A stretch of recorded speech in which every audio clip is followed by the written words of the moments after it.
Hello dear students, how are you? I think you are very fine.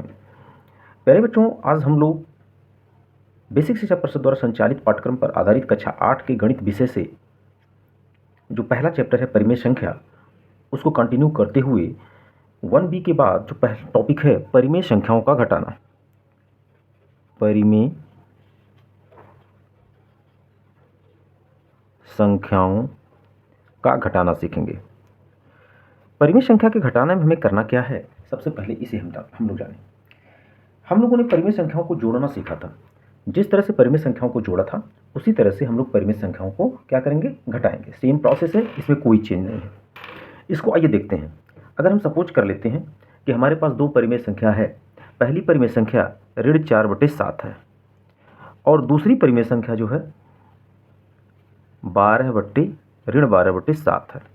अब अगर 4/7 में से ऋण 12/7 को घटाना है तो पहला तरीका हमारे पास क्या है, एक तो है संख्या रेखा पर और दूसरा क्या है, लघुत्तम समप्रतक लेकर हम इसको घटाएंगे।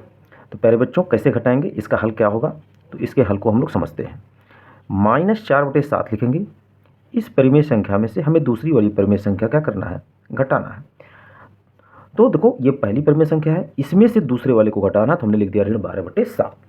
प्यारे बच्चों, अब देखते क्या है कि हम ये ब्रैकेट ओपन करते हैं, तो इस ब्रैकेट के बाहर कोई साइन नहीं, तो धन माना जाएगा। उस प्लस साइन का मल्टीप्लाई माइनस के साथ होगा तो हो जाएगा -4/7। ठीक, यहाँ माइनस साइन है, ये माइनस माइनस क्या हो जाएगा, प्लस, और यहाँ हो जाएगा 12/7। अब हम लोग क्या करेंगे, दोनों का आधार सेम है तो उसी आधार पर न्यूमरेटर को लिख देंगे। तो -4 है, -4 लिख दिया, और ये 12 है, 12 लिख दिया। अब देखो, एक का चिन्ह ऋण है, एक का चिन्ह धन है। 12 में से 4 चला जाएगा, कितना हो जाएगा, 8/7। तो प्यारे बच्चों, ये दोनों का क्या हुआ, घटाना हुआ। ये पहला क्वेश्चन हो गया। एक क्वेश्चन हम लोग और सीखते हैं। एक दूसरा क्वेश्चन है, मान लो हम लोग घटाते हैं, इस तरह से दे दें, -9/-13 में से हमको किसको घटाना है, -12/13 को घटाना है। अगेन प्यारे बच्चों देखो, ये माइनस साइन, ये माइनस साइन, ऊपर नीचे माइनस साइन है तो ये कैंसिल हो जाएगा, ये हो जाएगा 9/13।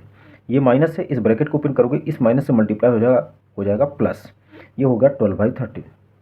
अगेन दोनों का डिनोमिनेटर सेम है तो इसी डिनोमिनेटर पर इसके न्यूमरेटर को हम उसके साइन के साथ लिखेंगे। ये 9 है, प्लस साइन के साथ, प्लस है, प्लस उतारेंगे, और 12। अब हम क्या देख रहे हैं कि जब हम 12 और 9 को जोड़ेंगे तो 12 और 9 को जोड़ने पर यह आएगा 21/13। This is the answer. तो आई होप कि आप लोगों ने जिस तरह से दो परिमेय संख्याओं को जोड़ना सीखा था, ठीक उसी आधार पर परिमेय संख्याओं का घटाना सीख लिया है। अब हम लोग सीखेंगे परिमेय संख्याओं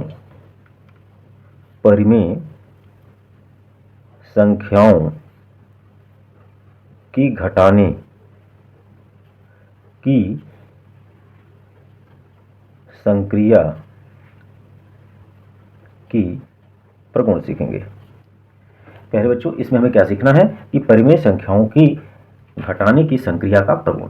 तो जिस तरह हमने जोड़ने में 3 प्रगुण देखा था, पहला प्रगुण क्या देखा था, संबरक प्रगुण। पहला प्रगुण क्या देखा था, संबरक प्रगुण।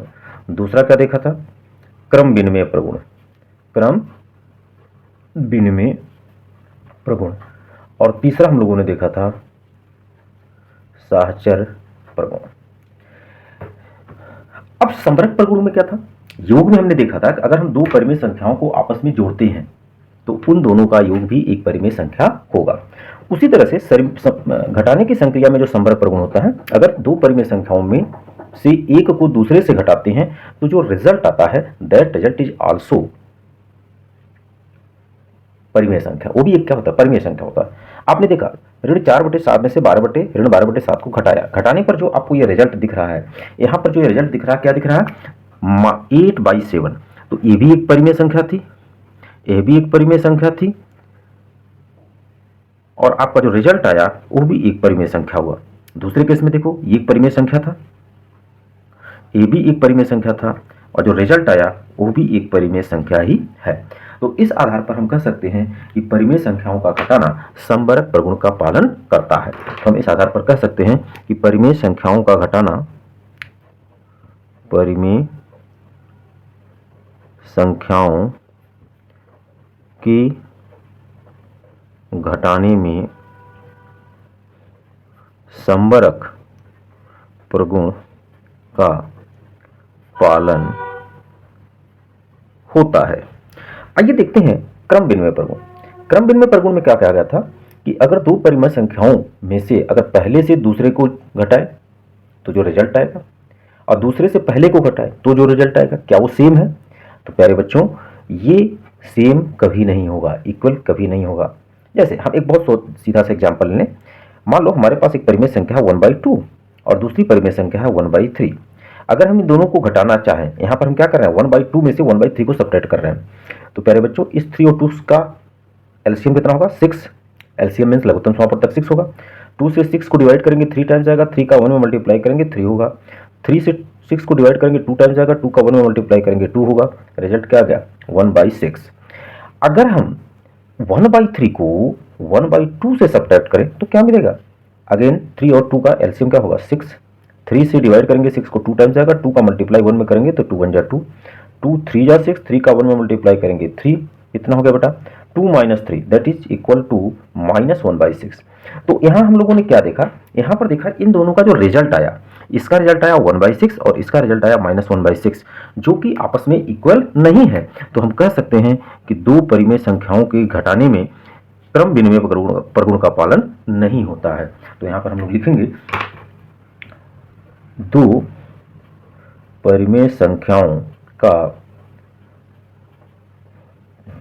को घटाने में क्रम विनिमय प्रगुण का पालन, क्रम विनिमय प्रगुण का पालन नहीं होता है। इसी तरह से हम लोगों ने साहचर्य प्रगुण के बारे में कहा था कि अगर 3 परिमेय संख्याओं को ले लें तो उनमें से किसी दो को घटा करके तीसरे के साथ घटाया जाए, किसी भी दो को लेकर के तीसरे के साथ घटाया जाए तो जो रिजल्ट आएगा क्या वो सेम आएगा? तो प्यारे बच्चों, अगर क्रम विनिमय प्रगुण में ये चीज सेम नहीं आया तो सहचर्य प्रगुण में ये चीज भी सेम नहीं आ पाता। एग्जाम्पल के तौर पर अगर हम देखें तो 1/2 है, में से 1/3 को घटाएं और उसमें से -1/4 को घटाएं तो रिजल्ट कुछ आएगा। अब अगर हम लोग 1/2 में से सबसे पहले 1/3 में से 1/4 को घटाएं तो क्या रिजल्ट सेम आएगा? आइए चेक करते हैं। यहाँ पर 1/2 - 1/3 का घटाना हम लोगों ने यहाँ किया है। 1/2 - 1/3 कितना आया है? 1/6 -1/4, 6 4 का एलसीएम कितना होगा? 12। 6 से डिवाइड करेंगे 12 को 2 टाइम्स जाएगा, 2 का 1 में मल्टीप्लाई करेंगे 2, 4 3 जा 3 1 जा 3 होगा। रिजल्ट कितना आया? -1/12। आइए चलिए इधर देखते हैं। सबसे पहले हम लोग क्या करेंगे, ब्रैकेट वाले को घटाएंगे। 4 3 का एलसीएम 12, 3 4 जा 4 का 1 में मल्टीप्लाई करेंगे 4, 4 3 जा 12, 3 टाइम्स आया, 3 का मल्टीप्लाई 1 में करेंगे 3। रिजल्ट क्या मिला? 1/2 -1/12। अगेन इसका एलसीएम लेंगे तो होगा 12, 2 6 जा 12 और 6 का 1 में मल्टीप्लाई करेंगे 6, -12 1 जा और 1 का मल्टीप्लाई 1 में करेंगे तो 1, और ये रिजल्ट आया 5/12। तो प्यारे बच्चों, आपने क्या देखा? अगर 3 परिमेय संख्याओं में से किसी दो को घटा करके हम फिर तीसरे को घटाएं तो जो आउटपुट आ रहा है, जो रिजल्ट आ रहा है, यहाँ पर -1/12 आ रहा है और यहाँ पर 5/12 आ रहा है। इसका मतलब क्या हुआ? ये दोनों चीजें आपस में इक्वल नहीं होंगी। इसलिए सहचर्य प्रगुण में भी हम कह सकते हैं कि 3 परिमेय संख्याओं को घटाने में सहचर्य नियम प्रगुण का पालन नहीं होता। तो घटाने की संक्रिया में साहचर्य प्रगुण का पालन नहीं होता है। तो ये हुआ प्रगुण घटाने की संक्रियाओं में।